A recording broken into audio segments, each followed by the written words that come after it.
श्रेया और ईशा दोनों बहनें थीं। वो दोनों बहुत गरीब थीं। उनके माँ बाप भी नहीं थे और हाल ही में उन दोनों ने ये फैसला किया था कि दोनों अब शहर जाएंगी और वहीं पर कुछ काम ढूंढेंगी ताकि उनकी गरीबी दूर हो सके। दोनों रात की ट्रेन की टिकट करा लेती हैं, लेकिन उन्हें नहीं पता था कि ट्रेन का ये सफर उनकी जिंदगी बदल देगा। रात में श्रेया और ईशा ट्रेन पर चढ़ जाती हैं। उनकी बोगी लगभग खाली ही थी और बस सामने वाली सीट पर एक आदमी और उसकी प्रेग्नेंट बीवी बैठी हुई थी। वो आदमी और उसकी पत्नी दिखने में काफी अमीर लग रहे थे, लेकिन वो आदमी श्रेया और ईशा को अजीब नजरों से देखता है और फिर अपनी बीवी से कहता है, सुषमा, पूरी बोगी खाली ही है, हमें दूसरी सीट पर बैठ जाना चाहिए। क्यों हरी, यहाँ क्या दिक्कत है? अरे सुषमा, ये दोनों लड़कियां गरीब हैं और गांव की लग रही हैं। ये सब गांव के लोग बड़े बुरे होते हैं। कहीं इन्होंने तुम्हारे जेवर वगैरह चुरा लिए तो चलो हम कहीं और चलते हैं।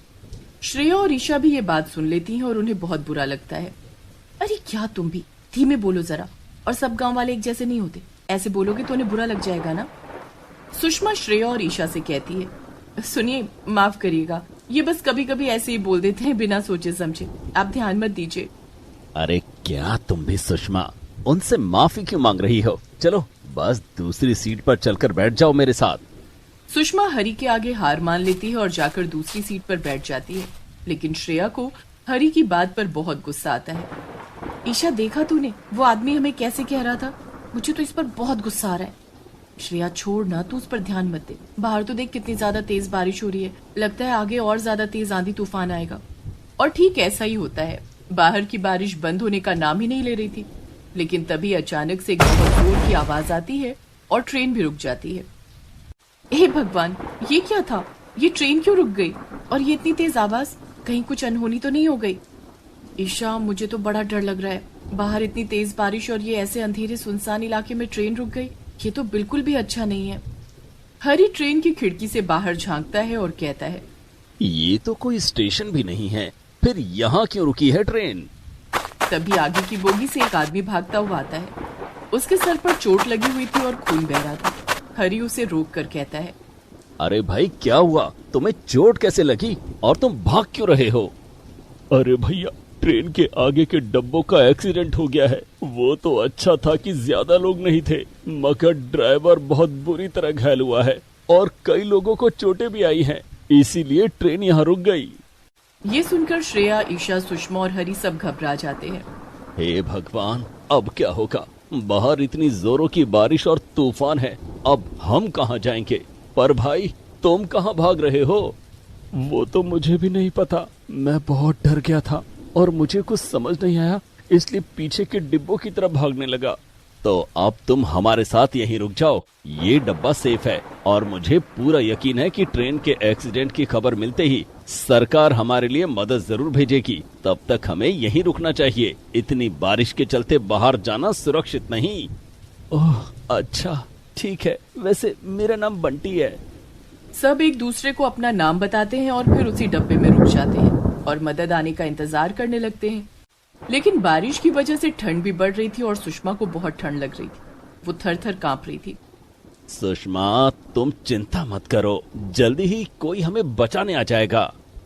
हरी और सुषमा की बात सुनकर श्रेया अपने बैग में से एक कंबल निकालकर सुषमा को दे देती है। वो हम गांव से शहर में रहने जा रहे थे, इसीलिए हमारे पास घर का ज्यादातर सामान मौजूद है। देखा तुमने हरी, तुमने शुरू में इन्हें कैसा समझा था, मगर ये लोग कितने अच्छे हैं। मैंने कहा था ना, इतनी जल्दी किसी को कुछ भी नहीं कहना चाहिए। आप दोनों मुझे माफ कर दीजिए, मैंने आप लोगों को बुरा भला कहा था।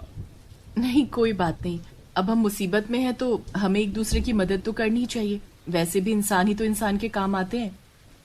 श्रेया और हरी बातें कर ही रहे थे कि तभी अचानक से सुषमा के पेट में जोरों का दर्द होने लगता है। वो 8 महीने की प्रेग्नेंट थी। हरी, मेरे पेट में अचानक से बहुत तेज दर्द हो रहा है। लगता है समय आ गया है हरी, जल्दी से कुछ करो वरना दर्द से मैं मर जाऊंगी। क्या? मगर अभी तो बस 8 महीने ही हुए हैं और हम हॉस्पिटल कैसे जाएंगे सुषमा? बाहर तो बड़ी तेज बारिश हो रही है, ऐसे में कुछ अनहोनी हो गई तो? दीदी, सुषमा दीदी, आप चिंता मत करो। हरी भैया, मंटी भैया, आप दोनों कुछ देर के लिए बाजू वाले डिब्बे में चले जाइए। हमें अभी के अभी बच्चे की डिलीवरी करनी होगी। क्या? मगर तुम दोनों ये कर तो लोगी ना? देखो, मेरी पत्नी या बच्चे को कुछ नहीं होना चाहिए। हाँ, हम कर लेंगे। गांव में ऐसा अक्सर होता है। हमने देखा है दाई माँ को बच्चे की डिलीवरी कराते हुए। और फिर अब हमारे पास कोई और चारा भी तो नहीं है ना। इतनी बारिश में हॉस्पिटल कैसे जाएंगे? और हमें तो ये भी नहीं पता कि ये जगह कौन सी है और यहाँ हॉस्पिटल है भी या नहीं। अच्छा ठीक है हरी भाई, चलो, हमें ज्यादा देर नहीं करनी चाहिए। सुषमा भाभी को दर्द हो रहा है। बंटी हरी को लेकर दूसरे डब्बे में चला जाता है और श्रेया और ईशा सुषमा को लिटा देती हैं। सुषमा दीदी चिंता मत करो, थोड़ी देर में सब ठीक हो जाएगा।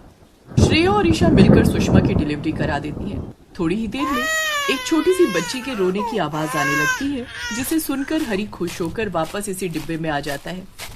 हरी और सुषमा को एक प्यारी सी बच्ची हुई थी। हरी अपनी बच्ची को गोद में उठा लेता है और कहता है, तुम दोनों का बहुत बहुत शुक्रिया श्रेया और ईशा। मैं तुम्हारा एहसान कभी नहीं भूलूंगा। अरे कोई बात नहीं। और हमने मिलकर सुषमा दीदी के कपड़े भी बदल दिए और ये जगह भी साफ कर दी है। अब बस जल्दी से हमारे लिए सरकार मदद भेज दे और हम इस तूफान से आजाद हो जाएं। लेकिन तभी बंटी अपना फोन चेक करता है और परेशान होकर कहता है, एक बुरी खबर है। अभी अभी मैंने अपने फोन पर न्यूज देखी। सरकार मदद तो भेजना चाहती है, मगर तेज तूफान के चलते उन्हें हमारी मदद के लिए आने में लगभग 2 दिन लग जाएंगे। क्या 2 दिन? मगर 2 दिन हम इस ट्रेन में कैसे रहेंगे? चिंता मत करो दीदी, रह लेंगे, रहना ही पड़ेगा। हमारे पास अब बस एक ही तरीका बचा है। और वो क्या? हमें इस ट्रेन के डब्बे को ही 2 दिन के लिए अपना घर बनाना पड़ेगा। हमारे पास घर का लगभग सारा सामान है। जितना भी खाना पीना है हम उसे संभाल कर इस्तेमाल करेंगे। बच्ची के लिए दूध भी है। हम इस बोगी को ही अच्छे से साफ सुथरा करके यहीं रुकेंगे। हाँ, ईशा सही कह रही है, बस हमें मिलकर काम करना होगा। ठीक है, फिर मैं अभी आता हूँ। मैंने आगे वाली एक बोगी में देखा था कि वहाँ पर कई सारी पानी की बोतल रखी हुई थी और साथ में चिप्स के कुछ पैकेट भी। मैं उन्हें ले आता हूँ हमारे खाने के लिए। और हाँ, हमारे पास टिफिन है, उसमें रोटी सब्जी रखी हुई है। साथ ही हमारे पास एक छोटा सा स्टोव भी है और बर्तन भी। साथ ही हमारे पास दाल चावल भी है, हम उसे पका कर खा भी सकते हैं। 2 दिन हमें खाने की कोई परेशानी नहीं होगी। हाँ, और बाथरूम तो यहाँ है ही। बस अब जल्दी से बारिश रुक जाए और सरकार हमारे लिए मदद भेज दे। फिर क्या था, सब अपने अपने काम में लग जाते हैं। बंटी चिप्स के पैकेट और पानी की कई सारी बोतलें लेकर आता है और ईशा श्रेया मिलकर अपने छोटे से स्टोव पर दाल चावल बना लेती हैं। सब लोग मिलकर खाना खा लेते हैं और आराम करने लगते हैं। कब सबकी आंख लग जाती है पता ही नहीं चलता। सुबह हो जाती है और सबकी नींद खुल जाती है। ईशा और श्रेया खिड़की से बाहर देखती हैं, मगर अब भी बारिश रुकी नहीं थी। तेज हवाएं चल रही थी और किसी के आने की कोई खबर नहीं थी। लेकिन तभी उनकी नजर हरी पर पड़ती है। हरी स्टोव के पास बैठकर सबके लिए चाय बना रहा था। अरे हरी भैया, आप क्यों कर रहे हैं? हम कर देते ना। अरे कोई बात नहीं, मैं भी बहुत अच्छी चाय बनाता हूँ। हाँ सही कहा, हरी बहुत अच्छी चाय बनाते हैं। एक बार इनके हाथ की चाय पी लोगी तो मजा आ जाएगा। शहर में मेरा बहुत बड़ा रेस्टोरेंट है, मुझे भी सब बनाना आता है। वैसे तुम दोनों गांव से शहर क्यों जा रही थी? वो हरी भैया, हाल ही में हमारे माँ बाप गुजर गए। हम बहुत गरीब हैं, इसलिए हमने फैसला किया था कि अब गांव छोड़कर हमेशा के लिए हम शहर चले जाएंगे और वहीं कोई नौकरी ढूंढेंगे। अच्छा, तो तुम लोगों ने कुछ सोचा? कहाँ रुकोगे, क्या करोगे? इतने बड़े शहर में ऐसे अकेले रहना आसान बात नहीं है। नहीं, अभी तक तो नहीं। अभी तो बस हम गांव से बाहर जाने के लिए निकल पड़े हैं। आगे जो ऊपर वाला चाहेगा वो होगा। अरे ये तो अच्छी बात है। मेरा मतलब है, एक बार हम सब यहाँ से निकल जाए तो तुम दोनों आकर हमारे घर में रह सकती हो। हाँ, और तुम दोनों मेरे रेस्टोरेंट में नौकरी भी कर सकती हो। कैसा रहेगा? क्या? मगर हम कैसे? आपका रेस्टोरेंट तो कितना बड़ा होगा। अरे तुम दोनों ने हमारी इतनी मदद की, अगर तुम नहीं होती तो ना जाने मेरा और मेरे बच्चे का क्या होता। तुम क्या कोई छोटे मोटे लोग हो? अब मना मत करना, हम तुम्हें नौकरी तो दे ही सकते हैं। बस हमारी खातिर ये नौकरी कर लो। अच्छा ठीक है, मगर पहले हम यहाँ से निकल तो जाएं, फिर आप लोग जैसा कहेंगे वैसा ही होगा। देखते ही देखते मुश्किल के ये 2 दिन कैसे कट जाते हैं पता ही नहीं चलता। तीसरे दिन सरकार की तरफ से लोग मदद के लिए आ जाते हैं और ईशा, श्रेया, हरी, सुषमा, उसकी बच्ची और बंटी को सुरक्षित ट्रेन से निकालकर शहर भिजवा देते हैं। शहर पहुंचकर ईशा और श्रेया हरी और सुषमा के घर में रुकते हैं और हरी उन्हें अपने रेस्टोरेंट में नौकरी भी दे देता है। इस तरह एक एक्सीडेंट उन सब की जिंदगी बदल देता है।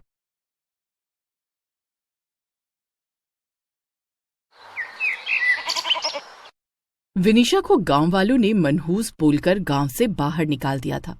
विनिशा को जन्म देते ही उसकी मां चल बसी थी, जिसके कुछ महीनों के बाद उसके पिता भी चल बसे। विनिशा के दादा दादी ने उसे पाल पोस कर बड़ा किया, लेकिन बहुत कम उम्र में दादा दादी भी विनिशा को छोड़कर चले गए। गांव के लोग विनिशा के घर के बाहर खड़े थे और शोर मचा रहे थे। विनिशा, बाहर निकल, कहाँ छिपकर बैठी है? जन्म लेते ही अपनी माँ को खा गई, फिर अपने बाप को। अब मात्र 14 साल की उम्र में इसके दादा दादी भी नहीं रहे। मेरे बेटे ने जिस दिन से इसे देखा है वो बीमार हो गया है। मुझे तो ये डायन लगती है, ये धीरे धीरे हम सबको खा जाएगी। ये लड़की नहीं, श्राप है, श्राप। इसे अभी गांव से बाहर निकालो। गांव वालों की आवाज सुनकर विनिशा घर से बाहर आती है। आप सब क्यों मेरी जान के पीछे पड़े हैं? अच्छा, हम तेरी जान के पीछे पड़े हैं या तू हमारी जान के पीछे पड़ी है? इससे पहले कि तू पूरे गांव वालों को मार डाले, चल निकल यहाँ से। गांव वाले विनिशा को गांव से बाहर निकाल देते हैं। विनिशा जंगल में शरण ले लेती है। हे भगवान, कितनी गर्मी है, सूरज जैसे मेरा ही पीछा कर रहा है। अब मैं कहाँ जाऊं? विनिशा एक पेड़ के नीचे बैठ जाती है, लेकिन सूरज की तपिश इतनी ज्यादा थी कि विनिशा को गर्मी से कोई राहत ही नहीं मिल रही थी। वो पसीने से लथपथ हो जाती है। प्यास से गला सूखा जा रहा है। ये गर्मी मेरी जान ले लेगी। पेड़ के नीचे थोड़ी देर बैठने के बाद विनिशा पानी की तलाश में निकलती है। थोड़ी दूर चलने के बाद उसे एक नदी दिखाई देती है। विनिशा नदी का पानी पीती है। वो इधर उधर देखती है तो उसे नदी के किनारे कुछ फलदार पेड़ दिखाई देते हैं।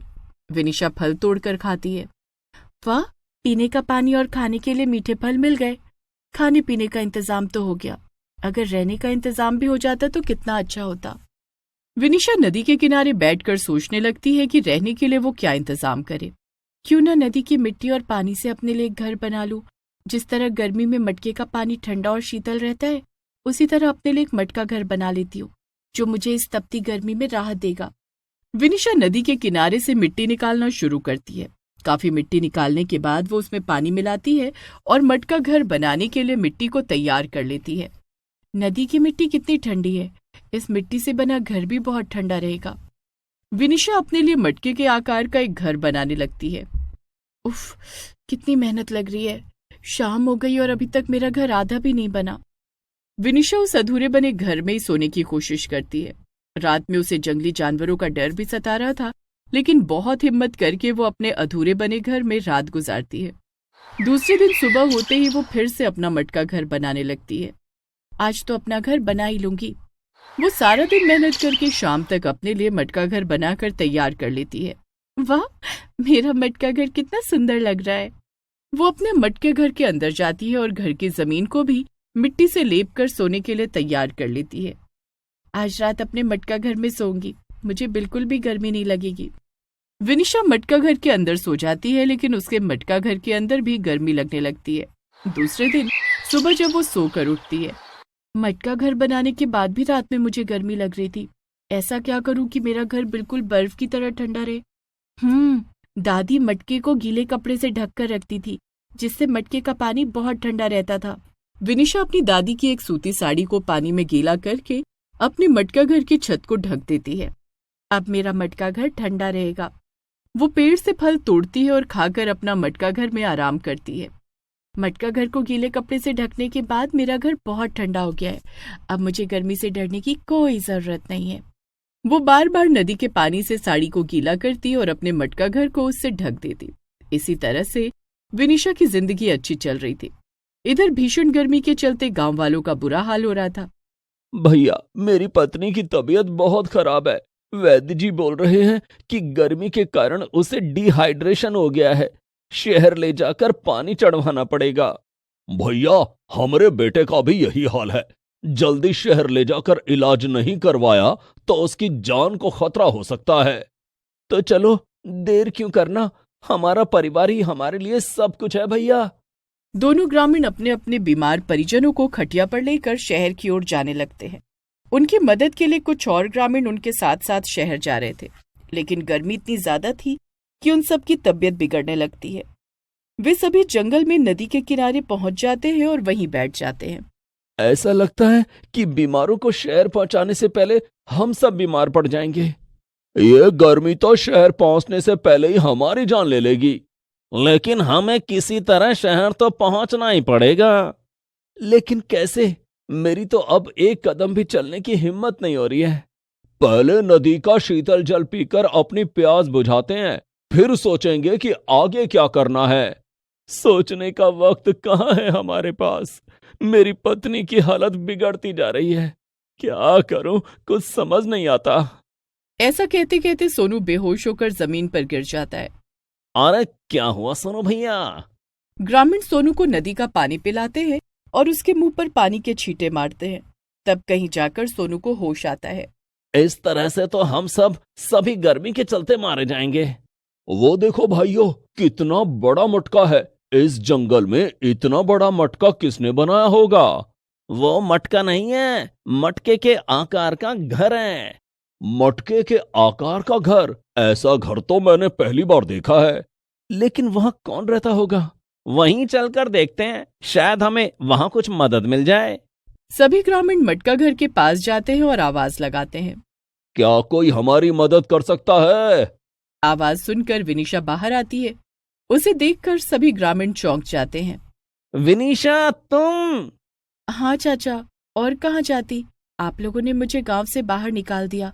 मेरे पास जंगल में रहने के अलावा और कोई चारा नहीं था।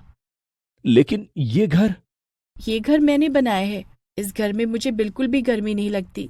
इस भीषण गर्मी में भी मेरा मटका घर बर्फ की तरह ठंडक देता है। आप लोग बाहर क्यों खड़े हैं? मेरे घर में आइए और आराम कीजिए।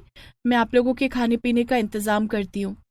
नहीं विनीशा, हमने तुम्हें गांव से बाहर निकाला है। हम किस मुंह से तुम्हारे घर में शरण ले सकते हैं?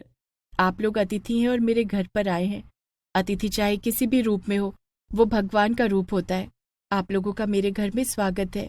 विनीशा के अनुरोध करने पर सभी ग्रामीण उसके मटका घर के अंदर जाते हैं, जहां उन्हें बहुत ठंडक मिलती है। सचमुच मुझे यकीन नहीं हो रहा है कि बाहर इतनी भयानक गर्मी है। इस घर के अंदर कितनी ठंडक है। यहाँ आराम करके बड़ा आनंद आएगा। सभी ग्रामीण आराम करने लगते हैं। विनीशा नदी किनारे पेड़ों में लगे रसीले फल तोड़कर लाती है और सभी को खाने के लिए देती है। सभी लोग खा पी कर मटका घर में आराम करते हैं। दूसरे दिन जब वे सोकर उठते हैं तो देखते हैं कि सोनू की पत्नी और गजोधर का बेटा दोनों उठकर बैठे थे। मेरी चुन्नी पिछले 6 दिन से बिस्तर से उठ नहीं पा रही थी। वो आज उठकर बैठी है। मेरी तबीयत बिल्कुल ठीक हो गई है। इस घर के अंदर कितनी ठंडक है, जिस कारण मेरी तबीयत ठीक हुई है। मुन्ना की तबीयत भी ठीक हो गई है। अगर हमारे गांव में सबके ऐसे ही घर हों तो इस गर्मी में कोई बीमार नहीं पड़ेगा और न ही शहर जाने की जरूरत पड़ेगी। इसके लिए हमें विनीशा से कहना होगा कि वो गांव चले और हमारे लिए मटका घर बना दे। क्या विनीशा हमारी बात मानेगी? हमने तो उसे गांव से बाहर निकाल दिया था। ग्रामीणों की बात विनीशा सुन लेती है। क्यों नहीं चाचा, मैं आप लोगों के लिए भी मटका घर बना दूंगी। सच में विनीशा, क्या तुमने हमें माफ कर दिया? कैसी बातें कर रहे हो चाचा? मैं माफ करने वाली कौन होती हूँ? जो भी हुआ वो सब गलतफहमी थी। अब जल्दी गांव चलो। वे सभी विनीशा को लेकर गांव आते हैं। गांव वाले विनीशा को देखकर भड़क जाते हैं। अरे इस डायन को वापस लेकर क्यों आए? ये हमें खा जाएगी। नहीं काकी, विनीशा डायन नहीं है, बल्कि विनीशा तो हमारी जान बचाने आई है। हमने जिस विनीशा को गांव से निकाल दिया था वो तो हीरा है, हीरा। विनीशा हम सब के लिए ऐसा घर बनाएगी जो गर्मी में भी मटके की तरह ठंडा रहेगा। हाँ काकी, गर्मी के कारण हम ग्रामीणों की तबीयत खराब हो रही थी ना, लेकिन अब हमारी तबीयत नहीं खराब होगी। विनीशा उसी दिन से मटका घर बनाने में जुट जाती है, जिसमें गांव के लोग उसकी मदद करते हैं। एक एक करके वो सभी परिवारों के लिए मटका घर बना देती है और सभी घरों की छत को गीले कपड़े से ढक देती है। आप लोगों को अपने घर की छत को हमेशा गीले कपड़े से ढक कर रखना होगा। गर्मी के कारण कपड़ा जल्दी सूख जाएगा, लेकिन इसे बार बार पानी में गीला करना होगा, जिससे आपका मटका घर हमेशा ठंडा रहेगा। इस तरह से पूरे गांव में मटका घर बनकर तैयार हो जाता है, जिससे ग्रामीणों को काफी राहत मिलती है। आहा, इस मटका घर में कितनी ठंडक है। भला उस विनीशा का जिसने हमें मटका घर बनाकर दिया। तुम्हारा बहुत बहुत धन्यवाद विनीशा। तुमने इस भयानक गर्मी में हमें मरने से बचा लिया। ये तो मेरा फर्ज था काका। मेरे लिए मेरा गांव ही मेरा परिवार है। मैं अपने परिवार को बचाने के लिए कुछ भी कर सकती हूँ। सभी ग्रामीण विनिशा से माफी मांगते हैं और उसके साथ बड़े प्यार से रहने लगते हैं। Please subscribe this channel.